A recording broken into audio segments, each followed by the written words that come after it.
বর্তমানে ঘরে ঘরে এবং পাড়ায় পাড়ায় যে অশান্তি, কলহ, সংঘর্ষ দেখা যাচ্ছে, তার মূল কারণ হলো যে মানুষ তার অধিকার তো দাবি করছে, কিন্তু নিজের কর্তব্য পালন করছে না। কোনো কর্তব্য কর্মই ছোট বা বড় হয় না। ছোট বা বড় কর্মকে কর্তব্য মাত্র মনে করে পালন করলে উভয় কর্মই সমান ফলদায়ক হয়। যাতে অপরের হিত সাধন হয় সেটিই হলো কর্তব্য, যাতে অপরের অহিত হয় তা হলো অকর্তব্য।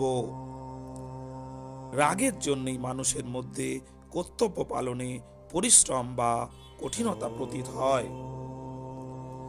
নিজের সুখের জন্য যে কর্ম করা হয় তা হলো অসৎ, কিন্তু অপরের সুখের নিমিত্তে যে কর্ম করা হয় তা হলো সৎ। অসৎ কর্মের পরিণাম হলো জন্ম মৃত্যু প্রাপ্তি, আর সৎ কর্মের পরিণাম হলো পরমাত্মা প্রাপ্তি। যে ব্যক্তি নিষ্কাম সেই তৎপরতার সঙ্গে নিজের কর্তব্য পালন করতে পারে। গৃহী হোক বা সাধু, যে ঠিক মতো নিজ কর্তব্য পালন করে সেই হলো শ্রেষ্ঠ।